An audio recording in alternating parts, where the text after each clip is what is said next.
안녕하십니까. 오늘은 여러분들에게 약속했던 대로 2021학년도 대학 수학능력시험 모의평가로 진행된 6월 모의평가와 9월 모의평가의 사회문화 문항들을 비교 분석해 드리도록 하겠습니다. 먼저 문항 분석을 해야 될 것 같습니다. 지금 문항 분석을 보실 때 유의미한 점은 지금 보시는 6월 모의평가와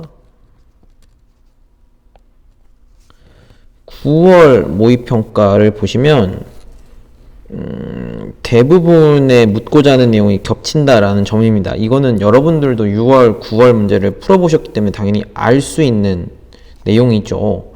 다만 여기서 하나를 더 보셔야 된다라는 점은 6월, 9월에서 묻는 내용이 같다면 묻는 유형도 비슷하다라는 겁니다. 즉 비슷한 내용을 물을 때에는 유사한 형태의 문제로 질문을 한다라는 점을 봐주시면 되고, 앞으로 여러분들이 그러면 어떻게 준비를 하셔야 되냐라고 한다면 특정 내용 영역에서는 정해진 유형의 문제들을 위주로 반복 훈련하시는 것들이 필요하다라는 겁니다.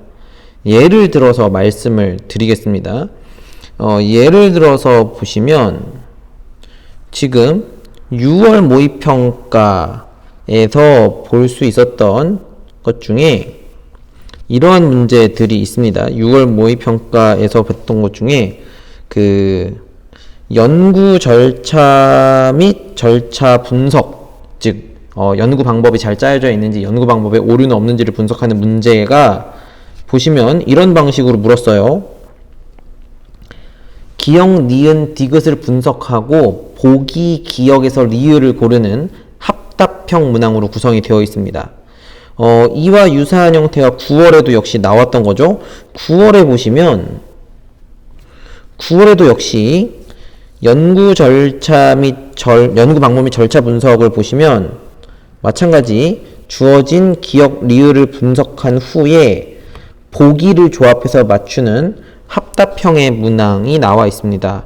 이를 통해서 비슷한 개념을 물을 때 비슷한 유형의 문제로 묻고 있구나라는 것들을 우리가 확인해 볼 수 있습니다. 물론 그 문항이 얼마나 같은 형태여도 어느 정도 어려우냐에 따라서 오답률은 분명히 차이가 날 수가 있습니다. 지금 여기도 같은 방식의 같은 내용을 물었지만 오답률은 차이가 나죠. 그렇기 때문에 오답률에 너무 연연하시기보다는 기본적으로 어떤 내용을 물을 때에는 어떤 유형으로 묻는구나 라는 이 정형화된 유형들을 좀 파악해 주시는 것이 필요할 것 같습니다. 그리고 분석을 보시면 제가 지금 여기 보시면 6월, 9월 중 한 번만 출제된 아이들은 초록색으로 마크를 해놨는데요. 지금 보시면 6월에만 출제되었고 9월에 출제되지 않은 것은 빈곤의 유형에 대한 것입니다. 빈곤의 유형이라 하면 그 절대적 빈곤과 상대적 빈곤을 묻는 문제를 말합니다. 얘 같은 경우는 A와 B, 즉 절대적 빈곤과 상대적 빈곤 하나만 유추하면 되기 때문에 해당 개념을 가지고 있다면 11월이 아니죠. 이제는 12월에 수능에 문제가 나온다고 해서 어려움을 겪지는 않으실 거라 생각이 듭니다. 그 다음에 반면 여기에 나왔던 9월에만 나왔던 사회적 불평등을 바라보는 관점에 대한 문제가 있습니다. 근데 사실 얘도 사회적 불평등을 바라보는 관점은 크게 두 가지예요. 기능론과 갈등론이겠죠. 그렇기 때문에 이 관점들만 몇 가지를 이해하고 계신다면 이런 것들을 합답형, 즉 보기 조합형으로 문제를 푸시는데 크게 어려움이 없을 거라 생각이 듭니다. 그래서 6월, 9월에 한 번만 나왔던 문항들에 대해서도 개념을 다시금 좀 정립하시는 시간을 가졌으면 합니다. 문항들을 통해서 이제 좀 직접적으로 살펴보려고 하고요. 이 문항들은 전체를 보기에는 영상이 너무 길어지기 때문에 몇몇 굉장히 유사한 형태 또는 유의미성이 있는 문항들 위주로 확인을 해보도록 하겠습니다. 자, 넘어가서 좀 확인을 해보려고 하는데 첫 번째 보셔야 하는 문항은 이제 6월에 있는 17번 문항입니다. 6월 17번 문항으로 갑시다. 6월의 17번 문항은 제가 6월에 대한 설명을 했었던 방과후에서도 말했지만 사회운동에 대한 것이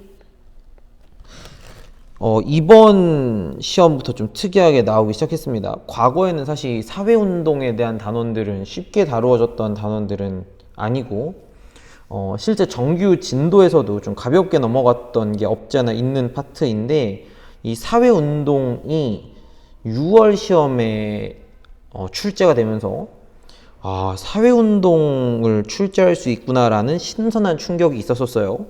근데 해당 개념이 9월에도 또 나왔습니다. 지금 9월 문제 중에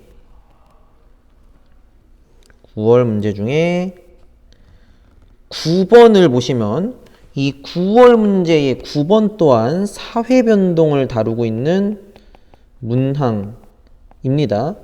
그렇죠? 지금 보시면 그래서 흔히 말하는 1950년대의 미국의 인종 관련된 문제, 그리고 2010년 전후로 일어났던 자스민 혁명, 즉 이러한 그 사회운동에 대한 것들을 우리가 확인해 볼 수 있습니다. 제가 지금 말을 더듬었던 이유는 여기를 제가 틀렸기 때문이죠. 사회운동입니다. 그래서 기본적으로 개론서들, 그러니까 뭐 수능 특강이나 완성 또는 여러분들이 수강하고 계시는 인강의 기본서들을 좀 보시면서 사회운동에 대한 개념들을 조금 넣어주셨으면 하는 바람이 있습니다. 물론 사회운동이라는 개념이 아주 어려운 개념은 아니에요. 그렇기 때문에 주어진 제시문을 잘 비교 분석하실 수 있다면 사회운동에 대한 개념이 없이도 문제를 풀 수는 있으나 주어진 시간 내에 문제를 푸는 이 수학능력 시험의 특성상 개념을 미리 넣어 두신다면 제시문을 조금 더 빠르게 파악할 수 있지 않을까라는 생각을 해 봅니다. 다음 보셔야 될 문항은 6월의 10번과 9월의 7번 문항입니다. 6월의 10번 문항을 보시면 알겠지만 6월의 10번 문항은 표면적으로는 사회적 불평등을 다루고 있습니다. 그 중에서도 이제 그 양성에 대한 문제들을 다루고 있습니다. 사실 양성평등 또는 사회적 불평등을 다루는 문제들은 굉장히 원론적인 이야기를 하기 때문에 지식 측정을 하기엔 좀 어려움이 있습니다. 하지만 여기에 이런 식의 표분석 문제가 들어온다면 얘기가 달라지겠죠. 그리고 이러한 방식으로 똑같이 전개를 한 문제가 9월의 7번 문제입니다. 지금 9월의 7번 문제도 보시면 역시 마찬가지 성비 불균형, 즉 사회적 불평등에 대한 것들에 대해서 좀 집중하는 모습들을 볼 수가 있고, 사회적 불평등을 묻긴 하지만 결국에는 그 여성 B라는 계산을 집어넣어서 여성 B와 성비 불균형이라는 것들을 활용해서 표를 계산할 수 있냐 또는 표를 분석할 수 있냐를 측정하고 있습니다. 지금까지 우리가 이러한 표들을 분석했던 적들은 많지 않아요.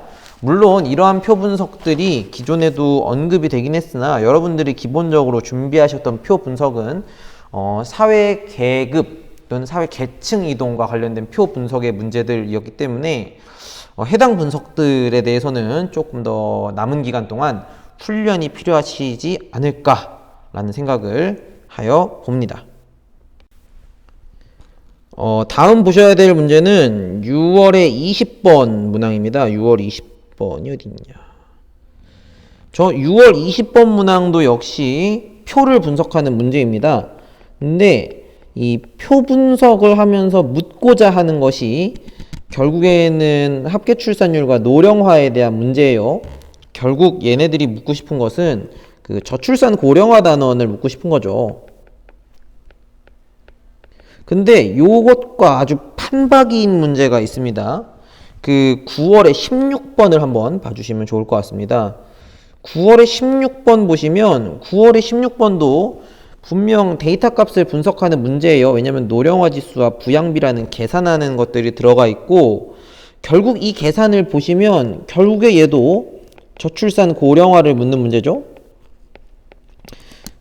이거는 과거에 제가 그 교육과정 평가원에서 사회과 문제를 담당하시는 위원님께도 들었지만, 시대를 반영하고 싶으시다라는 요구사항들이 있었고, 결국에는 저출산 고령화에다가 표 분석을 첨가하면서 이런 식으로 시대를 반영하는 문제, 아울러 변별력이 있는 문제들을 내려고 계속 하시는 모습들을 볼 수가 있습니다. 그리고 참고로 이러한 암기 포인트들은 어느 정도 다 제공이 됩니다. 그렇기 때문에 이런 암기 포인트들에 대해서는 크게 부담 갖지 않으셔도 될 것 같습니다. 이제 마지막으로 봐야 되는 문제인데요. 계급계층에 대한 표 분석이 없어진 사이에 그것을 채워 넣을 만한 문제들을 만들기 위한 평가원의 노력이 돋보이는 문제입니다. 6월 기준으로는 15번 문항입니다. 6월의 15번 문항은 사회보장 제도를 묻는 문항이에요. 근데 이 문항이 굉장히 지저분한 이유는 가나다가 무엇인지 알려주지 않고 일단 가나다를 유추해야 합니다. 물론 가나다는 우리가 알고 있는 기본적인 제도들이겠죠. 뭐 공공부조에 해당할 것이고, 그리고 나번 같은 경우는 사회보험에 해당할 것이고, 그리고 다번 같은 경우는 사회서비스에 해당할 거예요. 오타다. 사회 서비스에 해당하겠죠. 근데 이걸 유추하고 또 표를 분석해야 되죠. 이게 지금 쓰레기라는 겁니다. 지금 분명히 여러분들에게 2번 작업을 하게 해놨어요. 근데 이 2번 작업의 시간이 생각보다 오래 걸립니다. 물론 과거 우리가 풀었던 문제들에 비해서 표는 굉장히 간단합니다. 왜냐하면 유추해서 빈칸을 채워야 되는 일은 없어요. 하지만 주어진 데이터를 활용해서 분석을 해야 되기 때문에 이 시간도 꽤나 많은 시간이 소요가 됩니다. 이 문항의 판박이 문항이 9월 모의평가에 20번에 있는 문항입니다. 9월 모의평가 20번을 보시면 여기도 마찬가지 현상이 나타나 있습니다. 일단은 빈칸을 놓고 그러니까 빈 공간으로 가나 제도를 맞추라 라고 해서 가는 이렇고 나는 이렇고 해서 가와 나를 맞추게 해 놨습니다. 사회보험과 공공부조를 유추해서 일단 맞추게 해놨고요. 그 다음에 또 표 분석을 시킵니다. 여기도 마찬가지 가나를 찾는 시간은 짧게 걸리지만 표를 분석하는 데 시간이 오래 걸립니다. 그리고 또 하나 문제점은 가나 중에 하나를 틀려버린다면 표 분석을 아무리 잘해도 틀릴 수밖에 없다라는 거죠. 이거는 6월달 15번 문제도 마찬가지였습니다. 6월달 15번 문제를 보시면 가나다 분석이 틀렸으면 자료 2인 이 표 분석을 아무리 잘해도 틀릴 수밖에 없었죠. 즉 이 15번, 6월달 15번 문제와 9월달 20번을 통해서 알 수 있는 것은 우리가 앞으로는 계급, 계층, 그러니까 계급의 이동 없애줄 테니 너네 지식도 알고 표도 분석할 수 있니? 를 묻겠다라는 것으로 해석할 수 있습니다. 저도 불안해요. 왜냐면 계급 이동이 아니라 계층 이동이죠. 제가 또 이렇게 틀립니다.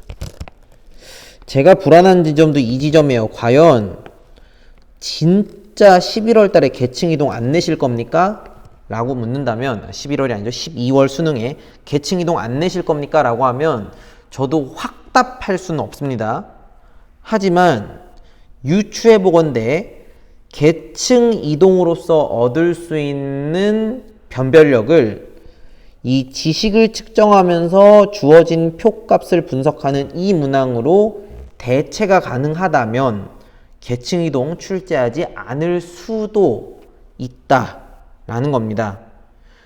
그렇기 때문에 준비하셔야 되는 폭이 조금 늘었어요. 앞으로 준비하셔야 되는 지점은 크게 두 가지입니다. 특히 어느 정도 수준이 올라오신 분들이 준비하셔야 될 게 좀 바빠졌는데요. 계층 이동을 아예 안 풀 수는 없습니다. 계층 이동 기본적으로 감 유지는 하셔야 되고요. 그 다음에 이제 보셔야 될 것은 표 분석 있죠. 그러니까 빈칸을 채우는 계층 이동식의 표 분석이 아니라 주어진 데이터를 분석하는 데이터 분석의 문제들. 해당 문제에 대해서 조금 지속적인 트레이닝이 필요합니다. 이것은 상위권 친구들도 필요하겠지만 중위권 친구들도 필요해요. 왜냐면 이와 유사한 문항이 지금 보시면 20문항 중에 2문항, 많게는 3문항이 나올 때가 있습니다. 그렇기 때문에 주어진 값을 보고서 표를 분석하시는, 데이터를 분석하시는 문제들에 대해서는 조금 지속적인 트레이닝이 필요하고요. 이 지속적인 트레이닝이 필요한 상황에서 추가적인 문제들이 필요하시다면 그거는 2층에 있는 저를 찾아오시면 제가 최대한 문제를 내어드리도록 하겠습니다. 제가 세 문제를 만들기에는 시간적으로 부족함이 있고 여러분들도 검증이 안 된 문제를 푸는 것에는 부담이 있기 때문에 최대한 검증이 되어 있는 기출 문제들을 활용해서 우리가 이러한 문제들을 풀 수 있는 훈련들을 진행하도록 하겠습니다. 그 외에 내가 무엇이 부족하고 무엇을 준비해야 하는가를 보셔야 되는 분들께서 앞에서 제가 정리해왔던 6월 모의평가와 9월 모의평가에 대한 비교 분석표를 좀 봐주시기를 바랍니다. 비교 분석표를 보시면 겹치는 부분이 굉장히 많고 이 겹치는 부분의 문항수만 합쳐놔도 벌써 20점대 중반이에요. 그럼 여기에 평소에 내가 알고 있는 것들을 맞추시면 충분히 40점대 초중반에 가실 수 있습니다. 그렇기 때문에 중위권에 계시는 분들은 6월과 9월에서 동시에 나왔던 것들을 위주로 학습하신 다음에 표 분석을 조금 더 보강을 하시고 상위권에 계시는 분들은 표 분석하는 문제들을 조금 더 집중해서 보강을 해 주시기를 바랍니다. 그리고 아울러서 추가적으로 보셔야 될 것은 제가 선택형 문항과 기역, 니은, 디귿, 리을을 조합하는 합답형 문항의 수를 적어놨어요. 6월과 9월 모두 동일하게 출제가 되었는데 자, 사람들마다 강도가 조금 그러니까 느끼는 난도가 좀 달라요. 합답형에서 어려움을 토로하는 친구들이 있고 되려 선택형에서 어려움을 토로하는 친구들이 있습니다. 그래서 본인이 어떤 유형의 약점을 가지고 있는지 판단을 해보시고 그 유형들을 찾아서 푸는 것도 필요하다라고 생각합니다. 또는 그 유형의 문항들이 부족하다라고 하시면 그것 또한 제가 만들어 드릴 수 있는 것들은 만들어서 제공을 해 드리도록 하겠습니다. 오늘 제가 문항을 일일이 풀지 않은 이유는 문제 풀이에 대한 것들은 더 좋은 강의가 많습니다. 제가 말씀드리고 싶었던 건들은 문제를 푸는 것은 좋은 강의들을 보시고 이 문제들을 어떻게 분석해서 내가 부족한 것을 남은 한 달 20일가량 어떻게 준비할 수 있을까라는 걸 고민하자라는 거예요. 이제는 맞춤형으로 전략을 짜셔야 되는 상황입니다. 그렇기 때문에 맞춤 전략을 짜시라는 의미에서 이것을 말씀드린 거라서 이렇게 맞춰서 준비를 잘 해주시면 될 것 같습니다. 긴 시간 들어주셔서 감사합니다. 고생하셨습니다.